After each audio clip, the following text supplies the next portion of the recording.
Hello ನಮಸ್ತೆ. ನಾನು ನಿಮ್ಮ Akshita. Welcome to family vlogs. ಈ ಒಂದು ವ್ಲಾಗನ್ನು ನಾನು ಸಂಜೆ ಶುರು ಮಾಡಿದ್ದು. ಆರುಷ್ನನ್ನ ಮಲಗಿಸಿ ನಾನು ಒಂದು 10-15 ನಿಮಿಷ ರೆಸ್ಟ್ ಮಾಡಿ ಮತ್ತೆ ಸಂಜೆಯ ಕೆಲಸವನ್ನ ಶುರು ಮಾಡಿದ್ದೇನೆ. ಇವತ್ತೊಂದು ಹೆಲ್ದಿ ಲಡ್ಡು ಮಾಡ್ಕೊಳ್ಬೇಕು ಅಂತ ಹೇಳಿ ಇಲ್ಲಿ ನಾನು ಶುರು ಮಾಡ್ಕೊಂಡಿದ್ದೇನೆ. ಹೆಸರು ಕಾಳನ್ನ ನೆನೆಸಿಟ್ಟು ಅದನ್ನ ಮೊಳಕೆ ಬರಿಸಿ ನೀರೆಲ್ಲ ತೆಗೆದು ಮತ್ತೆ ಇವಾಗ ಅದನ್ನೊಂದು ಪ್ಯಾನಿಗೆ ಹಾಕಿ ರೋಸ್ಟ್ ಮಾಡ್ಕೊಳ್ತಾ ಇದ್ದಾನೆ. ನಾನು ಕೆಲಸ ಶುರು ಮಾಡುವಾಗ ಆಲ್ರೆಡಿ ಆರುಷ್ ಕೂಡ ಎದ್ದು ಬಿಟ್ಟಿದ್ದಾನೆ. ಅವನು ಎದ್ದಾಗ ಅವನನ್ನ 1-2 ನಿಮಿಷ ಎತ್ಕೊಳ್ತೇನೆ. ಅದಾದ್ಮೇಲೆ ಅವನು ಆರಾಮ್ ಆಗ್ತಾನೆ. ಸಂಜೆಯ ಸ್ನಾಕ್ಸ್ಗೆ ಇವತ್ತು ಅವನಿಗೆ ನಾನು ಪಪ್ಪಾಯ ಕೊಡ್ತಾ ಇದ್ದಾನೆ. ನಾರ್ಮಲ್ ಆಗಿ ಹೆಚ್ಚಿನ ಜನ ಕೇಳ್ತೀರಿ ಚಾಕ್ಲೇಟ್, ಬಿಸ್ಕೆಟ್ಸ್, ಐಸ್ ಕ್ರೀಮ್ಸ್ ಅದೆಲ್ಲ ಏನು ಕೊಡಲ್ಲ ಅಂತ ಹೇಳ್ತೀರಿ ಆರುಷ್ಗೆ. ಮತ್ತೆ ಸ್ನಾಕ್ಸ್ ಟೈಮಲ್ಲಿ ಏನು ಕೊಡ್ತೀರಿ ಅಂತ ಹೇಳಿ ನಾನು ಈ ತರ ಫ್ರೂಟ್ಸ್ ಏನಾದ್ರೂ ಕೊಡ್ತೇನೆ. ಕೆಲವೊಂದ್ಸಲ ಏನಾದ್ರೂ ಜ್ಯೂಸ್ ಮಾಡ್ತೇನೆ. ಈ ಹೆಸರು ಕಾಳು ಜ್ಯೂಸ್ ಅಥವಾ ಸಾಬುದಾನ ಹಾಲಲ್ಲಿ ಹಾಕಿ ಬೇಯಿಸಿ ಕೊಡ್ತೇನೆ. ಅಥವಾ ಬೆಳಗ್ಗೆ ಏನ್ ತಿಂಡಿ ಮಾಡಿರ್ತೇನೆ ಅದನ್ನ ಸ್ವಲ್ಪ ಸಂಜೆಗೆ ಇಟ್ಟು ಅದನ್ನ ಕೊಡ್ತೇನೆ. ಆ ತರ ಒಂದೇ ರೀತಿಯಲ್ಲಿ ಕೊಡೋದಿಲ್ಲ, ಬೇರೆ ಬೇರೆ ತರ ಆ ತರ ಏನಾದ್ರೂ ಮಾಡಿ ಕೊಡ್ತೇನೆ. ಮಧ್ಯಾಹ್ನ ಊಟ ಮಾಡಿ ಒಂದ್ ಸ್ವಲ್ಪ ಹೊತ್ತು ಆಟ ಆಡಿ ಮತ್ತೆ ನಿದ್ದೆ ಮಾಡ್ತಾನೆ. ಹಾಗೆ ಹೇಳುವಾಗ ಆಬ್ವಿಯಸ್ಲಿ ಅವನಿಗೆ ಹಸಿವಾಗಿರ್ತದೆ. ಸೊ ಈ ಒಂದು ರುಟೀನ್ ಅನ್ನು ನಾನು ಮಾಡಿದ್ದೇನೆ. ಅಂದ್ರೆ ನಿದ್ದೆಯಲ್ಲಿ ಎದ್ದ ತಕ್ಷಣ ಒಂದು 15-30 ಮಿನಿಟ್ಸ್ ಒಳಗಡೆ ಅವನಿಗೆ ಈವ್ನಿಂಗ್ ಸ್ನಾಕ್ಸ್ ಅನ್ನ ನಾನು ಕೊಡ್ತೇನೆ. ಇಲ್ಲಿ ಹೆಸರು ಕಾಳು ರೋಸ್ಟ್ ಆಗಿದೆ. ಹಾಗೆ ಅದರ ಜೊತೆಗೆ ನಾನು ಆಲ್ರೆಡಿ ರೋಸ್ಟ್ ಮಾಡಿ ಇಟ್ಕೊಂಡಿರುವಂತಹ ಶೇಂಗಾ ಏನಿದೆ ಅದನ್ನ ಸ್ವಲ್ಪ ಹಾಕಿ ಅದನ್ನ ಗ್ರೈಂಡ್ ಮಾಡ್ಕೊಳ್ತೇನೆ. ಹಾಗೆ ಸ್ವಲ್ಪ ಬೆಲ್ಲವನ್ನ ನೀರ್ ಹಾಕಿ ಇಲ್ಲಿ ಪಾಕ ಮಾಡೋದಕ್ಕೆ ಇಟ್ಕೊಂಡಿದ್ದೇನೆ. ಅದ್ ಸೇಮ್ ಪ್ಯಾನ್ ಅಲ್ಲಿ ನಾವು ಈ ಹೆಸರು ಕಾಳನ್ನ ಸ್ವಲ್ಪ ಬಿಸಿಲಲ್ಲಿ ಒಣಗಿಸಿದ್ರೆ ಚೆನ್ನಾಗಿ ರೋಸ್ಟ್ ಆಗುತ್ತೆ. ಬಟ್ ನಾನು ಒಣಗಿಸ್ಲಿಕ್ಕೆಲ್ಲ ಹೋಗ್ಲಿಲ್ಲ, ಡೈರೆಕ್ಟ್ ಆಗಿ ಪ್ಯಾನ್ ಅಲ್ಲಿ ಹಾಕಿ ಫ್ರೈ ಮಾಡಿದ್ದು. ಹಾಗೆ ಕಂಪ್ಲೀಟ್ ಆಗಿ ಕ್ರಿಸ್ಪಿ ಅಂತೂ ಆಗ್ಲಿಲ್ಲ. ಅಂಡ್ ನಾನು ಅವಾಗ್ಲೇ ಪಾಕ ಮಾಡ್ಲಿಕ್ಕೆ ಇಟ್ಟಿದ್ದೇನಲ್ವಾ, ಅದ್ ಸ್ವಲ್ಪ ತಿಕ್ ಆಗ್ತಾ ಬಂದಿದೆ. ಆವಾಗ ನಾನು ಗ್ರೈಂಡ್ ಮಾಡ್ಕೊಂಡಿರುವಂತಹ ಮಿಕ್ಸರ್ ಅನ್ನ ಹಾಕೊಂಡಿದ್ದೇನೆ. ಅವಾಗ್ಲೇ ಗ್ರೈಂಡ್ ಮಾಡ್ಕೊಳ್ಳುವಾಗ ಒಂದ್ 4-5 ಏಲಕ್ಕಿ ಕೂಡ ನಾನು ಹಾಕೊಂಡಿದ್ದೇನೆ. ಫ್ಲೇವರ್ ತುಂಬಾ ಚೆನ್ನಾಗಿ ಬರುತ್ತೆ. ಇವಾಗ ಚೆನ್ನಾಗಿ ಮಿಕ್ಸ್ ಮಾಡ್ಕೊಂಡು ಇನ್ನು ಲಡ್ಡು ಶೇಪ್ ಅಲ್ಲಿ ನಾವು ಮಾಡ್ಕೊಂಡ್ರೆ ಆಯ್ತು. ಲಡ್ಡು ರೆಡಿ ಆಗತ್ತೆ. ತುಂಬಾ ಹೆಲ್ದಿ ಕೂಡ. ಆದ್ರೆ ನಾವು ಇದನ್ನ ಬಿಸಿಲಲ್ಲಿ ಒಣಗಿಸ್ಲಿಲ್ಲ. ಅದರ ಜೊತೆಗೆ ನಾವು ರೋಸ್ಟ್ ಮಾಡಿದ್ದು ಕೂಡ ಕಂಪ್ಲೀಟ್ಲಿ ರೋಸ್ಟ್ ಆಗ್ಲಿಲ್ಲ. ಆದ್ರಿಂದ ನಾವು ಈ ಲಡ್ಡುವನ್ನ ಫ್ರಿಡ್ಜ್ ಅಲ್ಲಿ ಇಟ್ಕೊಳ್ಬೇಕಾಗುತ್ತೆ. ಅಂಡ್ ತುಂಬಾ ದಿನ ಜಾಸ್ತಿ ಇಡೋದಕ್ಕೆ ನಿಜವಾಗಿಯೂ ಸಾಧ್ಯ ಆಗೋದಿಲ್ಲ. 2-3 ದಿನದೊಳಗಡೆ ನಾವು ತಿನ್ಬೇಕಾಗ್ತದೆ. ಬಟ್ ಟೇಸ್ಟ್ ತುಂಬಾ ಚೆನ್ನಾಗಿರ್ತದೆ. ತುಂಬಾ ಟೈಮ್ ಇದ್ರೆ ನಾವು ಬೇರೆ ತರ ಪ್ರೊಸೀಜರ್ ಎಲ್ಲ ಫಾಲೋ ಮಾಡಬಹುದು. ನನ್ಗೆ ಇದು ಕ್ವಿಕ್ ಆಗಿ ಆಗ್ಬೇಕಿತ್ತು, ಅದಕ್ಕೋಸ್ಕರ ಈ ತರ ಪ್ರಿಪೇರ್ ಮಾಡ್ಕೊಂಡಿದ್ದು. 1-2 ದಿನಕ್ಕೇನು ತೊಂದರೆ ಇಲ್ಲ. ಹಾಗೆ ಸಂಜೆಯ ಸ್ನಾಕ್ಸ್ ಆದ್ಮೇಲೆ ರಾತ್ರಿ ಊಟಕ್ಕೆ ಪ್ರಿಪೇರ್ ಮಾಡ್ತಾ ಇದ್ದೇನೆ. ಸ್ವಲ್ಪ ಬ್ರೌನ್ ರೈಸ್ ಕುಕ್ ಮಾಡ್ತಾ ಇದ್ದೇನೆ. ಹಾಗೆ ತರಕಾರಿ ಪಲ್ಯ ಒಂದು ಮಾಡ್ಕೊಳ್ತೇನೆ. ಇವಾಗ ನಾನು ತರಕಾರಿ ಪಲ್ಯ ಎಲ್ಲ ಮಾಡುವಾಗ ಆದಷ್ಟು ಎಣ್ಣೆ ಎಲ್ಲ ಸ್ಕಿಪ್ ಮಾಡೋದೇ ಶುರು ಮಾಡಿದ್ದೇನೆ. ತುಂಬಾ ಸಿಂಪಲ್ ಆಗಿ ಕುಕ್ ಮಾಡ್ಕೊಂಡು ತಿಂತೇವೆ ನಾವು. ಅಂದ್ರೆ ಯಾವಾಗ್ಲೂ ಒಂದಷ್ಟು ಎಣ್ಣೆ, ಒಂದಷ್ಟು ಖಾರ, ಅದೆಲ್ಲ ಮಸಾಲೆ ಜಾಸ್ತಿ ತಿಂದ್ರೆ ಕೂಡ ಅಷ್ಟೊಂದು ಒಳ್ಳೆಯದಲ್ಲ ಅಲ್ವಾ. ಅವಾಗವಾಗ ನಾವು ಸಿಂಪಲ್ ಆಗಿ ಲೈಟ್ ಫುಡ್ ತಿಂದ್ರೆ ಆರಾಮ್ ಅಂತ ಅನ್ನಿಸ್ತದೆ. ಸೊ ನಾವು ಯಾವಾಗ ಆ ತರ ಕುಕ್ ಮಾಡ್ತೇವೆ ಅದನ್ನೇ ಆರುಷ್ಗೆ ಕೂಡ ಕೊಡೋದ್ರಿಂದ ಅವನು ಕೂಡ ಯಾವುದೇ ತರದ್ದು ಫುಡ್ಗೆ ಅಡ್ಜಸ್ಟ್ ಆಗಿದ್ದಾನೆ ಇವಾಗ. ಆದ್ರೆ ಖಾರ ಎಲ್ಲ ಅವನು ಕೂಡ ತಿನ್ನೋದಿಲ್ಲ, ಯಾಕಂದ್ರೆ ನಾವು ಕೂಡ ಜಾಸ್ತಿ ಕುಕ್ ಮಾಡೋದಿಲ್ಲ. ಅಂಡ್ ನಾನು ಅವನಿಗೆ 1 ವರ್ಷದವರೆಗೆ ಉಪ್ಪು, ಖಾರ, ಸ್ವೀಟ್ ಏನು ಕೊಟ್ಟಿಲ್ಲ. 1 ವರ್ಷ ಆದ್ಮೇಲೆ ಕೂಡ ಸ್ಲೋಲಿ ಸ್ಟಾರ್ಟ್ ಮಾಡಿದ್ದು. ಹಾಗೆ ತುಂಬಾ ಕಡಿಮೆ ಖಾರ ತಿಂತಾನೆ ಅವನು. ಊಟ ಎಲ್ಲ ಆದ್ಮೇಲೆ ನಂಗೆ ಆಕ್ಚುಲಿ ಒಂದು ಸ್ಟ್ಯಾಂಡ್ ಬೇಕಿತ್ತು, ಅದು ಡೆಲಿವರಿ ಆಗಿತ್ತು. ಅದನ್ನ ಸೆಟಪ್ ಮಾಡ್ತಿದ್ದಾರೆ ಆರುಷ್ ಮತ್ತೆ ಧೀರಜ್ ವಿಡಿಯೋ ನೋಡ್ಕೊಂಡು. ಇದು ಮೊಬೈಲ್ ಸ್ಟ್ಯಾಂಡ್ ಅಲ್ಲ, ಬೋರ್ಡ್ ಎಲ್ಲ ನಾವು ಇಡ್ತೇವಲ್ವಾ, ಬ್ಲಾಕ್ ಬೋರ್ಡ್, ವೈಟ್ ಬೋರ್ಡ್, ಅದನ್ನ ಇಡುವಂತಹ ಒಂದು ಸ್ಟ್ಯಾಂಡ್. ಸೊ ಅದನ್ನ ಆರ್ಡರ್ ಮಾಡ್ಕೊಂಡಿದ್ದೆ, ಅದು ಬೇಕಾಗಿತ್ತು ಅಂತ ಹೇಳಿ ಅದನ್ನ ಅವರು ಸೆಟಪ್ ಮಾಡ್ತಿದ್ದಾರೆ. ಮೇನ್ ಟೈಮ್ ನಾನು ಬೆಡ್ ಎಲ್ಲ ರೆಡಿ ಮಾಡ್ತಾ ಇದ್ದೇನೆ. ಆರುಷ್ ಆಟ ಆಡ್ತಾ ಇದ್ದ ಹಾಗೆ ಬೆಡ್ ಯಾವಾಗ್ಲೂ ಹಾಳಾಗ್ತಾ ಇರ್ತದೆ. ಅಂಡ್ ಮಾಸ್ಕಿಟೋ ನೆಟ್ ಯೂಸ್ ಮಾಡೋದು ಕೂಡ ಇವಾಗ ಒಂದು ಅಭ್ಯಾಸ ಮಾಡ್ಕೊಂಡಿದ್ದೇವೆ. ಏನಕ್ಕಿದ್ರು ಒಳ್ಳೇದೇ. ಮತ್ತೆ ಅದೇನಂದ್ರೆ ನಮ್ಗೆ ಡಿಸ್ಟರ್ಬೆನ್ಸ್ ಇರೋದಿಲ್ಲ ಸ್ಲೀಪ್ ಅಂತ ಹೇಳಿ ಮಾಸ್ಕಿಟೋ ನೆಟ್ ಯೂಸ್ ಮಾಡ್ತೇವೆ. ಅಂಡ್ ರಾತ್ರಿ ನಾವೆಲ್ಲರೂ ಮನೆಯಲ್ಲಿ ಬ್ರಷ್ ಮಾಡಿನೇ ಮಲ್ಗೋದು. ನಾವು ಮಾಡಿದನ್ನೇ ಮಕ್ಕಳು ಕೂಡ ಫಾಲೋ ಮಾಡ್ತಾರೆ. ನಾವು ಮಕ್ಕಳು ಬ್ರಷ್ ಮಾಡೋದಿಲ್ಲ, ನೀರು ಕುಡಿಯೋದಿಲ್ಲ, ಮತ್ತೆ ಜಂಕ್ ತಿಂತಾರೆ, ಐಸ್ ಕ್ರೀಮ್ ತಿಂತಾರೆ, ಒಳ್ಳೆ ಫುಡ್ ತಿನ್ನೋದಿಲ್ಲ, ಆ ತರ ತುಂಬಾ ರೀತಿಯಲ್ಲಿ ಕಂಪ್ಲೇಂಟ್ ಮಾಡ್ತೇವೆ ಮಕ್ಕಳ ಮೇಲೆ. ಬಟ್ ನಾವು ಮಾಡಿದ್ರೆ ತಾನೇ ಅವ್ರು ಮಾಡೋದು. ನಾವೇ ಮಾಡ್ಲಿಲ್ಲ ಅಂದ್ರೆ ಅವ್ರು ಹೇಗ್ ಮಾಡ್ತಾರೆ. ಅಂಡ್ ಇವಾಗ ಜಂಕ್ ಫುಡ್ ಕೂಡ ಅಷ್ಟೇ, ನಾವು ತಂದಿಲ್ಲ ಅಂದ್ರೆ ಅವ್ರು ಎಲ್ಲಿಂದ ತಿಂತಾರೆ. ಮೇ ಬಿ ಫ್ರೆಂಡ್ಸ್ ಅಥವಾ ಸ್ಕೂಲಿಗೆ ಹೋದಾಗ, ಫಂಕ್ಷನಿಗೆ ಹೋದಾಗ ತಿಂತಾರೆ ಅಪರೂಪಕ್ಕೊಮ್ಮೆ, ಇಟ್ಸ್ ಓಕೆ. ಬಟ್ ನಾವು ಮನೆಯಲ್ಲಿ ತಂದು ಊಟದ ಟೈಮಲ್ಲೆಲ್ಲ ಅದನ್ನ ಕೊಟ್ರೆ ತಾನೇ ಅವ್ರು ತಿನ್ನೋದು, ಊಟ ಮಿಸ್ ಮಾಡೋದು. ಇಲ್ಲದಿದ್ರೆ ಅವ್ರು ಹೇಗೆ ತಿಂತಾರೆ. ಅಂಡ್ ಈ ಬ್ರಷ್ ಆಗಿರಬಹುದು, ಬೇರೆ ಯಾವುದೇ ಒಂದು ವಿಚಾರ ಆಗಿರಬಹುದು, ನಾವು ಮಾಡಿದ್ರೆ ನಮ್ಮನ್ನ ನೋಡಿ ಅವ್ರು ಕಲಿತಾರೆ. ಅಂಡ್ ಕೆಲವೊಂದ್ ದಿನ ಸ್ವಲ್ಪ ಕಿರಿಕಿರಿ ಅದೆಲ್ಲ ಮಾಡಬಹುದು, ಆದ್ರೆ ಪ್ರತಿದಿನ ನಿಜವಾಗಿಯೂ ಅಲ್ಲ. ಸೊ ಅವನಿಗೆ ಕೂಡ ಇಲ್ಲಿ ನಾನು ಬ್ರಷ್ ಮಾಡಿಸ್ತಾ ಇದ್ದೇನೆ. ಬ್ರಷ್ ನಾನು ಅವನಿಗೆ ಬೆಳಗ್ಗೆ ಮತ್ತೆ ರಾತ್ರಿ 2 ಹೊತ್ತು ಮಾಡ್ತೇನೆ. ಇವಾಗ ಸ್ವಲ್ಪ ಪೇಸ್ಟ್ ಒಂದ್ ಸ್ವಲ್ಪ ಜಾಸ್ತಿ ಯೂಸ್ ಮಾಡ್ತೇನೆ. ಮೊದ್ಲೆಲ್ಲ ಜಸ್ಟ್ ಒಂದ್ ಚುಕ್ಕಿ ಮಾತ್ರ ಇಡ್ತಿದ್ದೆ, ಇವಾಗ ಸ್ವಲ್ಪ ಜಾಸ್ತಿ ಯೂಸ್ ಮಾಡ್ತೇನೆ. ಅಂಡ್ ರಾತ್ರಿ ಅವನಿಗೆ ಸ್ವಲ್ಪ ಮೈ ತೊಳ್ದು ಮಲಗಿಸ್ತೇನೆ. ಅದಕ್ಕೋಸ್ಕರ ಬಟ್ಟೆ ಎಲ್ಲ ರೆಡಿ ಮಾಡಿ ಇಟ್ಟಿದ್ದೇನೆ. ಅವನಿಲ್ಲಿ ಅವನಷ್ಟಕ್ಕೆ ಅವನು ಆಟ ಆಡ್ತಾ ಇದ್ದಾನೆ.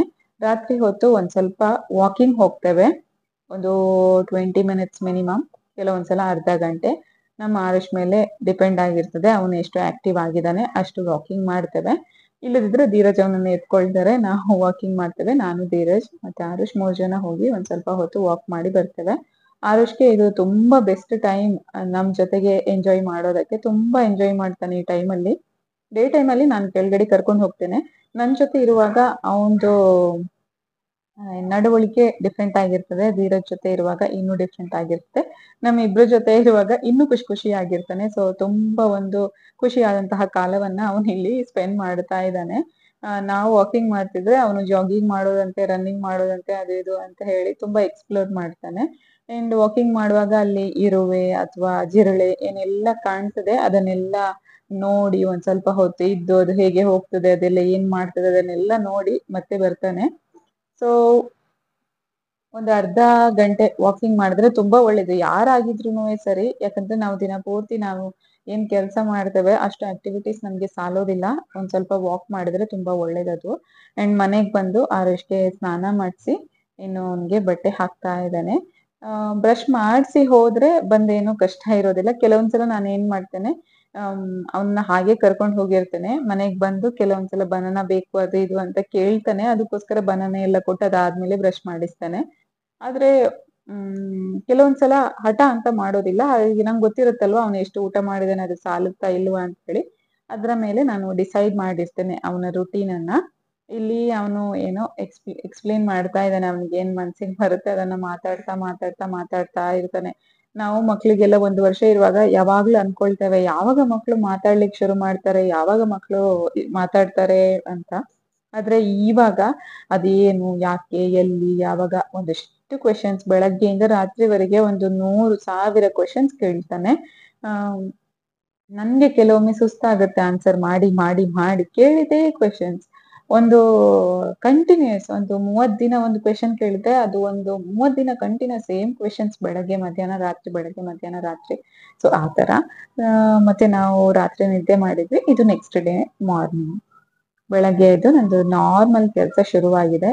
ಬೆಳಗ್ಗೆ ಫಸ್ಟಿಗೆ ನಾನು ಎಗ್ ಬಾಯ್ಲ್ ಮಾಡ್ತೇನೆ, ಹಾಲು ಬಿಸಿ ಮಾಡ್ತೇನೆ. ಸೊ ಇದೊಂದು ರುಟೀನ್ ಇರುತ್ತೆ, ಅದನ್ನ ನಾನು ಮಾಡ್ಕೊಳ್ತಾ ಇದ್ದೇನೆ. ಬೇಸಿಕ್ಸ್ ಥಿಂಗ್ಸ್ ಎಲ್ಲ ನಡೀತಾ ಇರ್ತದೆ.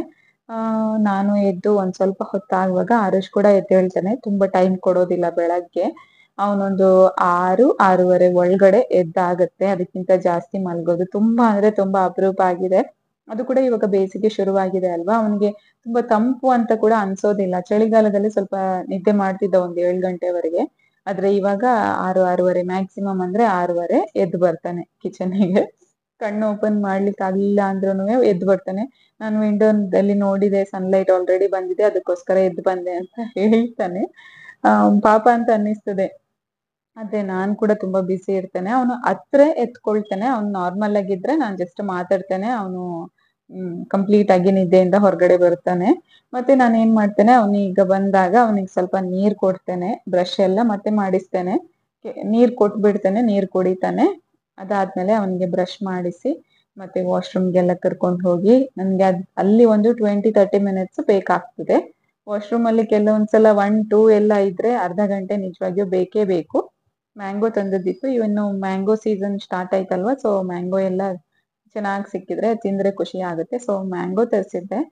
ಬೆಳಗಿನ ತಿಂಡಿ ಇವತ್ತು ಪಲಾವ್ ತರ ಏನಾದ್ರೂ ಮಾಡ್ಕೊಳ್ಳುವ ಅಂತ ಹೇಳಿ, ಸುಲಭ ಆಗುತ್ತೆ ಅಂತ. ಅದಕ್ಕೆ ತರಕಾರಿ ಎಲ್ಲ ವಾಶ್ ಮಾಡ್ಕೊಳ್ಳೋದಕ್ಕೆ ಒಂದು ಪಾತ್ರೆಗೆ ಹಾಕಿ ಇಟ್ಟಿದ್ದೆ. ಇಲ್ಲಿ ಬ್ರಷ್ ಎಲ್ಲ ಆಗಿದೆ ನಮ್ಮ ಆರುಷಿದ್ದು, ಆರಾಮಾಗಿದ್ದಾನೆ. ಅವನಷ್ಟಕ್ಕೆ ಅವನು ಆಟ ಆಡ್ತಾನೆ ಹೆಚ್ಚಾಗಿ. ಕೆಲವೊಂದ್ಸಲ ಹಠ ಮಾಡಿದ್ರೆ ನಾನು ಸ್ವಲ್ಪ ಟೈಮ್ ಸ್ಪೆಂಡ್ ಮಾಡ್ತಾನೆ. ರಾತ್ರಿ ನೆನ್ಸಿಟ್ಟಂತಹ ಡ್ರೈ ಫ್ರೂಟ್ಸ್ ಇರುತ್ತೆ, ಅದನ್ನ ಬೆಳಗ್ಗೆ ಫಸ್ಟಿಗೆ ಅವನಿಗೆ ನಾನು ಕೊಡ್ತೇನೆ. ಅಂದ್ರೆ ನೀರ್ ಕೊಡ್ತಿರ್ತಾನೆ. ನೆಕ್ಸ್ಟ್ ಇದು ಅದು ಬಾದಾಮ್ ಮತ್ತೆ ಪಿಸ್ತಾ ಸಪರೇಟ್ ಆಗಿ ಸೋಕ್ ಮಾಡಿರ್ತೇನೆ, ಅದ್ರದ್ದು ನೀರ್ ಚೇಂಜ್ ಮಾಡ್ತೇನೆ. ಅಂಡ್ ದ್ರಾಕ್ಷಿ ಸಪರೇಟ್ ಆಗಿ ಸೋಕ್ ಮಾಡಿರ್ತೇನೆ ವಾಶ್ ಮಾಡಿ. ಸೊ ಆ ನೀರನ್ನ ನಾವು ನೆಕ್ಸ್ಟ್ ಡೇ ಮಾರ್ನಿಂಗ್ ಎಲ್ಲಾರು ಕನ್ಸ್ಯೂಮ್ ಮಾಡ್ತೇವೆ. ಅದ್ರದ್ದೇ 1-2 ಸ್ಪೂನ್ ನೀರನ್ನ ಅವನಿಗೆ ಕೂಡ ಕೊಡ್ತೇನೆ. ನೀರಿನ ಅಂಶ ಕೂಡ ಹೋದಾಗ ಆಗತ್ತೆ, ಮತ್ತೆ ಅದ್ರದ್ದು ಏನು ನ್ಯೂಟ್ರಿಯೆಂಟ್ಸ್ ಕೂಡ ಇರುತ್ತಲ್ವಾ ಆ ನೀರಲ್ಲಿ. ಸೊ ಅವನದನ್ನ ಕನ್ಸ್ಯೂಮ್ ಮಾಡ್ತಾನೆ. ಬೆಳಗ್ಗೆ ಅವನು ಹೇಳುವಾಗ ನಂದು ತಿಂಡಿ ಹೆಚ್ಚಾಗಿ ರೆಡಿ ಆಗಿರೋದಿಲ್ಲ. ಇವಾಗ ದೋಸೆ ಎಲ್ಲ ಆದ್ರೆ ಹಿಟ್ ರೆಡಿ ಇದ್ರೆ 1-2 ದೋಸೆ ಮಾಡಿ ಕೊಡಬಹುದು. ಆದ್ರೆ ಕೆಲವೊಂದ್ಸಲ ಪಲಾವ್, ಉಪ್ಮಾ ಆ ತರ ಎಲ್ಲ ಇದ್ರೆ ಒಂದ್ ಸ್ವಲ್ಪ ಲೇಟ್ ಆಗ್ತದೆ. ಅಂದ್ರೆ ಬೇಗ ಅವನಿಗಂತ ಹೇಳಿ ಒಂದ್ ಸ್ವಲ್ಪ ಸಪರೇಟ್ ಆಗಿ ಮಾಡಿ ಕೊಡೋದಕ್ ಆಗೋದಿಲ್ಲ ಅಲ್ವಾ. ಅದಕ್ಕೋಸ್ಕರ ಈ ತರ ಒಂದು ರುಟೀನ್ ಶುರು ಮಾಡಿದ್ದು. ಅಂಡ್ ನಾವು ಎಂಟಿ ಸ್ಟಮಕ್ ಅಲ್ಲಿ ಮತ್ತೆ ಮಾರ್ನಿಂಗ್ ಬೆಳಗ್ಗೆ ಬೇಗ ಡ್ರೈ ಫ್ರೂಟ್ಸ್ ಎಲ್ಲ ತಿಂದ್ರೆ ಕೂಡ ಒಳ್ಳೇದು ಅಂತ ಹೇಳಿ ಈ ತರ ಒಂದು ರುಟೀನ್ ಶುರು ಮಾಡಿದ್ದು. ಅವನಿಗೆ ನಾನು ದೋಸೆ ಇದ್ರೆ ದೋಸೆ ಕೊಡಬಹುದು. ಪುಲಾವ್ ಎಲ್ಲ ಮಾಡಿದಾಗ ತುಂಬಾ ಲೇಟ್ ಆಗಿದೆ ಅಂತ ಹೇಳಿ ಅವನು ನನ್ಗೆ ಆನ್ ಟೈಮ್ ಕೊಡೋದಕ್ ಆಗೋದಿಲ್ಲ. ನನ್ಗೆ ಆ ತರ ರುಟೀನ್ ಫಾಲೋ ಮಾಡೋದು ಅಷ್ಟೊಂದು ಇಷ್ಟ ಇಲ್ಲ. ಅಂದ್ರೆ ಒಂದಿನ 6 ಗಂಟೆಗೆ, ಒಂದಿನ 7 ಗಂಟೆಗೆ, ಒಂದಿನ 10 ಗಂಟೆಗೆ ಆ ತರ ನನ್ಗೆ ಇಷ್ಟ ಇಲ್ಲ. ನಾನು ಅವನಿಗೆ ಫುಡ್ ಕೊಡೋದಾದ್ರೆ ಈಗ 7:30 8 ಗಂಟೆ ಒಳಗಡೆ ಕೊಡ್ತೇನಂದ್ರೆ ಆ ಟೈಮ್ ಅಲ್ಲೇ ಕೊಡ್ತೇನೆ ಹೆಚ್ಚಾಗಿ. ನನ್ಗೆ ಒಂದಿನ 6 ಗಂಟೆ ಕೊಟ್ರೆ ಮತ್ತೆ ನೆಕ್ಸ್ಟ್ ದಿನ 6 ಗಂಟೆ ಕೊಡ್ಲಿಕ್ಕೆ ಆಗ್ಲಿಲ್ಲ ಅಂದ್ರೆ ನನಗೆ ಜಾಸ್ತಿ ಟೆನ್ಷನ್ ಆಗುತ್ತೆ ಅವನಿಗಿಂತ. ಅದಕ್ಕೋಸ್ಕರ ಅಂತ ಹೇಳಿ ನಾನೊಂದು ರುಟೀನ್ ಫಾಲೋ ಮಾಡಿರ್ತೇನೆ. ಅಂಡ್ ಅವನಿಗೆ ಕೂಡ ಅದು ಗೊತ್ತಾಗ್ತದೆ, ಓಕೆ ನನ್ಗೆ ಇವಾಗ ತಿಂಡಿ ಬೇಕು, ನನ್ಗೆ ಇವಾಗ ಊಟ ಬೇಕು, ಟೈಮ್ ಆಗಿದೆ. 12:30 1 ಗಂಟೆ ಒಳಗಡೆ ಅವನಿಗೆ ಮಧ್ಯಾಹ್ನದ ಊಟ ಕೊಡ್ತೇನಂದ್ರೆ ಆ ಟೈಮ್ಗೆ ಅವನಿಗೆ ಫೀಲ್ ಆಗುತ್ತೆ, ಓಕೆ ನಂದು ಊಟದ ಟೈಮ್ ಇದು, ಹಸಿವಾಗ್ತಿದೆ ಅಂತ ಹೇಳಿ ಅವನಿಗೆ ಗೊತ್ತಾಗುತ್ತೆ ಇವಾಗ. ಸೊ ಅದಕ್ಕೋಸ್ಕರ ನಾನು ಏನು ಬೆಳಗ್ಗೆ ಬೇಗ ಕೊಡುವಂತಹ ತಿಂಡಿಯನ್ನ ಕೂಡ ಒಂದು ಟೈಮ್ ಅಲ್ಲೇ ಕೊಡುವಂತಹ ರುಟೀನ್ ಅನ್ನ ಇವಾಗ ಶುರು ಮಾಡಿದ್ದಾನೆ. ಚಿಕ್ಕ ಮಕ್ಳಿಗಾದ್ರೆ ಅಷ್ಟೊಂದು ಗೊತ್ತಾಗೋದಿಲ್ಲ. ಇವಾಗ ಅವ್ನ್ ಸ್ವಲ್ಪ ಬೆಳೀತಾ ಇದಾನಲ್ವಾ, ಹಾಗಾಗಿ ರುಟೀನ್ ಫಾಲೋ ಮಾಡೋದಕ್ಕೆ ಅವ್ರದ್ದು ಸಪೋರ್ಟ್ ಕೂಡ ತುಂಬಾ ಇರುತ್ತೆ. ನಾವು ಒಂದು ರುಟೀನ್ ಅನ್ನ ಫಾಲೋ ಮಾಡ್ಬೇಕು ಅಂತ ಇರುವಾಗ ಸೊ ಅವ್ರಿಗೆ ಕೂಡ ಅದನ್ನ ಅರ್ಥ ಮಾಡಿ ಹೇಳಿ ಕೊಟ್ರೆ ಅವರು ಕೂಡ ಅಡ್ಜಸ್ಟ್ ಆಗ್ತಾರೆ. ನಾನು ಜಸ್ಟ್ ಅಲ್ಲಿ ಕ್ಯಾಮರಾ ಆನ್ ಇಟ್ಟು ನನ್ ಕೆಲ್ಸಕ್ಕೆ ಹೋಗಿದ್ದೆ ಅಂದ್ರೆ ನಾನು ಈ ಟೈಮಲ್ಲಿ ಎಕ್ಸಸೈಸ್ ಮಾಡ್ತೇನೆ. ಅವನಿಗೆ ತಿಂಡಿ ಕೊಟ್ಟು ನಾನೇನಾದ್ರೂ ಒಂದು ಬನಾನಾ ಅಥವಾ ಒಂದು ಬಾಯ್ಲ್ಡ್ ಎಗ್ ತಿಂದು ಎಕ್ಸಸೈಸ್ ಮಾಡ್ತೇನೆ. ಮತ್ತೆ ಎಕ್ಸಸೈಸ್ ಆದ್ಮೇಲೆ ನನ್ನದು ಬ್ರೇಕ್ಫಾಸ್ಟ್ ಇರುತ್ತೆ. ಹೆಚ್ಚಾಗಿ ಅವನಷ್ಟಕ್ಕೆ ಅವನೇ ಚೆನ್ನಾಗಿ ತಿಂತಾನೆ. ಅಪರೂಪಕ್ಕೊಮ್ಮೆ ಮೆಸ್ಸಿ ಮಾಡ್ತಾನೆ. ನಾನೇನು ಪ್ರತಿ ಬಾರಿ ಹೇಳ್ತಾ ಇರ್ಬೇಕು, ನೋಡ್ತಾ ಇರ್ಬೇಕು ಅಂತ ಏನೂ ಇಲ್ಲ. ಬಟ್ ವಾರದಲ್ಲಿ 1-2 ದಿನ ತುಂಬಾ ಮೆಸ್ಸಿ ಮಾಡುವಂತಹ ದಿನ ಕೂಡ ಇರುತ್ತೆ. ಆವಾಗ ನನ್ಗೆ ನಾನು ಯೋಗ ಮಾಡುವಾಗ ನನ್ಗೆ ಏನು ಸ್ಟ್ರೆಸ್ ಜಾಸ್ತಿ ಇದ್ದಂತಹ ದಿನ ಕೂಡ ಇರುತ್ತೆ. ಬಟ್ ಏನಂದ್ರೆ ನಮ್ಮ ಪಪ್ಪ ಕೂಡ ಇದೇ ಟೈಮ್ ಅಲ್ಲಿ ತಿಂಡಿ ತಿಂತಾರೆ. ಸೊ ಅವರಿಬ್ರು ಜೊತೆಗೆ ತಿಂಡಿ ತಿಂತಾರೆ. ಪಪ್ಪ ತಿನ್ನುವಾಗ ಸ್ವಲ್ಪ ಆರಾಮಾಗಿ ಇರ್ತದೆ. ನಾನು ಆ ಟೈಮ್ ಅಲ್ಲಿ ಎಕ್ಸಸೈಸ್ ಮಾಡೋದಕ್ಕೆ ಒಂದು ಅಪರೂಪಕ್ಕೊಂದು ಬೆಸ್ಟ್ ಟೈಮ್ ಅಂತ ಹೇಳಬೇಕು. ಅವನು ತಿಂಡಿ ತಿಂದು ಬೇಗ ಆದ್ರೆ ಮತ್ತೆ ನನ್ನಲ್ಲಿಗೆ ಬರ್ತಾನೆ ಅವನು. ಅಂಡ್ ನನ್ನ ಎಕ್ಸಸೈಸ್ ಆದ್ಮೇಲೆ ಒಂದು ಮ್ಯಾಂಗೋ ಕಟ್ ಮಾಡ್ತಾ ಇದ್ದೇನೆ. ತುಂಬಾ ಚೆನ್ನಾಗಿತ್ತು ಟೇಸ್ಟ್ ಕೂಡ. ನಾನು ಆವಾಗ್ಲೇ ಅರುಷ್ಗೆ ತಿಂಡಿ ತಿನ್ನುವಾಗ ಕೊಡ್ಬೇಕು ಅಂತ ಅನ್ಕೊಂಡಿದ್ದೆ. ಬಟ್ ಅವ್ನ್ ಪಲಾವ್ ಬೇಕಾದಷ್ಟು ತಿಂದ. ಮತ್ತೆ ಮೇಲೆ ಬೇಲೆ ಬೇಡ ಅಂತ ಹೇಳಿ ಹೇಗಿದ್ರು 1-1.5 ಗಂಟೆ ಗ್ಯಾಪ್ ಆಗಿರ್ತದೆ. ಈ ಟೈಮಲ್ಲಿ ಕೊಡ್ತಾ ಇದ್ದೇನೆ. ತುಂಬಾ ಚೆನ್ನಾಗಿತ್ತು. ಬೆಳಗಿನ ತಿಂಡಿ ಕೂಡ ತುಂಬಾ ಚೆನ್ನಾಗಾಯ್ತು, ಹೆಲ್ದಿ ಆಗಿತ್ತು. ಬೇಕಾದಷ್ಟು ತರಕಾರಿಗಳನ್ನ ನಾನು ಪಲಾವ್ಗೆ ಹಾಕಿರೋದ್ರಿಂದ ಇವತ್ತು ಸಪರೇಟ್ ಆಗಿ ಸಲಾಡ್ ಏನು ಮಾಡ್ಲಿಲ್ಲ, ಅಂದ್ರೆ ವೆಜಿಟೇಬಲ್ ಸಲಾಡ್. ಅಂಡ್ ನಂದು ಬ್ರೇಕ್ಫಾಸ್ಟ್ ಆಗುವವರೆಗೆ ಅವ್ನು ಯೋಗ ಮ್ಯಾಟ್ ಅಲ್ಲಿ ಕುತ್ಕೊಂಡು ಅವನಷ್ಟಕ್ಕೆ ಅವನೇನೋ ಒಂದು ಆಕ್ಟಿವಿಟಿ ಬುಕ್ ಇಟ್ಕೊಂಡು ಓದ್ತಾ ಇದ್ದ. ಅವನಿಗೆ ಈ ತರದ್ದು ನಾನು ಇಷ್ಟು ದೊಡ್ಡ ಸೈಜ್ ಅಲ್ಲಿ ಇದು ಒಂದೇ ಆಕ್ಟಿವಿಟಿ ಬುಕ್ ತಗೊಂಡದ್ದು. ಮತ್ತೆ ಚಿಕ್ಕ ಚಿಕ್ಕ ಸೈಜ್ ಅಲ್ಲಿ ಮತ್ತೆರಡು ಆಕ್ಟಿವಿಟಿ ಬುಕ್ಸ್ ಇವೆ. ಇದ್ರಲ್ಲಿ ತುಂಬಾ ಆಕ್ಟಿವಿಟೀಸ್ ಇದೆ ಈ ದೊಡ್ಡ ಬುಕ್ ಅಲ್ಲಿ. ಅವನಿಗೆ ಎಲ್ಲ ಗೊತ್ತಾಗೋದಿಲ್ಲ, ಬಟ್ ಕೆಲವೊಂದು ಗೊತ್ತಾಗುತ್ತೆ. ಸರ್ಕಲ್ ಮಾಡೋದಕ್ಕೆ, ಟಿಕ್ ಮಾಡೋದಕ್ಕೆಲ್ಲ ಪೆನ್ಸಿಲ್ ಕೊಡೋದಿಲ್ಲ ನಾನು ಈ ಬುಕ್ ಅಲ್ಲಿ. ಯಾಕಂದ್ರೆ ಅವ್ನಿಗೆ 100% ಗೊತ್ತಿಲ್ಲ ಅಲ್ವಾ ಏನು ಯಾಕೆ ಅಂತ ಹೇಳಿ. ಅದಕ್ಕೋಸ್ಕರ ಒಂದೊಂದ್ ಸ್ವಲ್ಪ ದಿನ ಹಾಗೆ ಓದಿಸ್ತೇನೆ. ಅಂಡ್ ಜಸ್ಟ್ ಐಡೆಂಟಿಫೈ ಮಾಡೋದಕ್ಕೆ, ಅವ್ನ್ ಟಚ್ ಮಾಡೋದಕ್ಕೆಲ್ಲ ಹೇಳ್ತೇನೆ ಅಷ್ಟೇ. ಪೆನ್ಸಿಲ್ ಇಟ್ಕೊಂಡು ಅದನ್ನ ಮ್ಯಾಚ್ ಮಾಡೋದಕ್ಕೆ, ಲೈನ್ ಎಳ್ದು ಮ್ಯಾಚ್ ಮಾಡೋದು ಅದೆಲ್ಲ ನಾನು ಮಾಡ್ಸೋದಿಲ್ಲ. ಇನ್ನು ಸ್ಟಾರ್ಟ್ ಮಾಡ್ಲಿಲ್ಲ. ಮೇ ಬಿ ಸ್ಲೋಲಿ ಮತ್ತೆ ಶುರು ಮಾಡ್ತೇನೆ. ಯಾಕಂದ್ರೆ ನನ್ಗೆ ಬೇಕಾದ ಹಾಗೆ ಅವನು ಮಾರ್ಕ್ ಮಾಡೋದಿಲ್ಲ ಇನ್ನು ಪೆನ್ಸಿಲ್ ಇಟ್ಕೊಂಡು. ಕೆಲವೊಂದ್ಸಲ ಇಷ್ಟಪಟ್ಟು ಮಾಡ್ತಾನೆ, ಕೆಲವೊಂದ್ಸಲ ಮಾಡೋದಿಲ್ಲ. And what is this? Alligator. What is this? Van.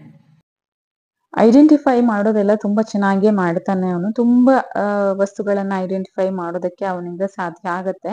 But ಕೆಲವೊಂದು ಹೊಸ ಹೊಸ ವಸ್ತುಗಳು ಏನಿರ್ತವೆ ಅದು ಅವನಿಗೆ ಗೊತ್ತಾಗೋದಿಲ್ಲ.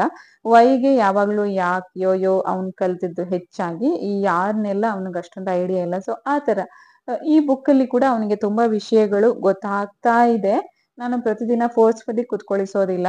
2-3 ದಿನಕ್ಕೊಮ್ಮೆ ಈ ಬುಕ್ಕನ್ನು ಓದ್ತಾನೆ. ಮತ್ತು ಕಂಪ್ಲೀಟ್ಲಿ ಅವನ ಇಂಟ್ರೆಸ್ಟ್ ಮೇಲೆ, ನನಗೆ ಕಂಪಲ್ಸರಿ ಈ ಬುಕ್ಕನ್ನು ಡೈಲಿ ಒಂದು ಅರ್ಧ ಗಂಟೆ ಓದಬೇಕು, ಈ ಆಕ್ಟಿವಿಟಿಯನ್ನು ಫಿನಿಶ್ ಮಾಡಬೇಕು ಆ ಥರ ಏನೂ ಇಲ್ಲ. ಅವನ ಮೂಡ್ ಮೇಲೆ ನನ್ನದು ಆಕ್ಟಿವಿಟಿ ಪ್ಲಾನಿಂಗ್ ಇರುತ್ತೆ. ಕಂಪ್ಲೀಟ್ಲಿ ಅವನ ಮೂಡ್ ಮೇಲೆ ಡಿಪೆಂಡ್ ಆಗಿರ್ತದೆ. ಮತ್ತೆ ಏನಾದರೂ ಒಂದು ಆಕ್ಟಿವಿಟಿ ಮಾಡಿಸ್ತೇನೆ. ಅದು ಬುಕ್ಕಲ್ಲಿ ಬರೆಯೋದಾಗಿರ್ಬಹುದು, ಸ್ಲೇಟಲ್ಲಿ ಬರ್ಸೋದಾಗಿರ್ಬಹುದು, ಅಥವಾ ಈ ಥರ ಬುಕ್ ಇಟ್ಕೊಂಡು ಆಕ್ಟಿವಿಟಿ ಮಾಡೋದು, ಅಥವಾ ಸ್ಟೋರಿ ಬುಕ್ಸ್ ಓದೋದು. ನಮಗೆ ಆಕ್ಟಿವಿಟಿ ಮಾಡಿಸ್ಬೇಕು ಅಂದರೆ ಎಷ್ಟೊಂದು ಸಾಧ್ಯ ಆಗುತ್ತೆ ಮಾಡಿಸೋದಕ್ಕೆ. ಈವನ್ ಅವರು ಕಾರ್, ಟ್ರೈನ್ ಎಲ್ಲ ಹಿಡ್ಕೊಂಡು ಆಟ ಆಡೋದಾದ್ರೆ ಕೂಡ ಅದನ್ನ ಇಟ್ಕೊಂಡು ಕೂಡ ಅದರಲ್ಲಿ ಸುಮಾರಷ್ಟು ಆಕ್ಟಿವಿಟೀಸ್ ಎಲ್ಲ ಮಾಡಿಸೋದಕ್ಕಾಗುತ್ತೆ. ಸೊ ನನ್ನಿಂದ ಎಷ್ಟು ಸಾಧ್ಯ ಆಗುತ್ತೆ ಅಷ್ಟು ಅವನ ಒಂದು ಪ್ರೆಸೆಂಟ್ ಮೂಡ್ಗೆ ಡಿಪೆಂಡ್ ಆಗಿ ಇರೋದಕ್ಕೆ ಪ್ರಯತ್ನ ಪಡ್ತೇನೆ. ಇಷ್ಟೇ, ಈ ಬ್ಲಾಗನ್ನು ಇಲ್ಲಿಗೆ ಎಂಡ್ ಮಾಡ್ತಾ ಇದ್ದೇನೆ. Thank you.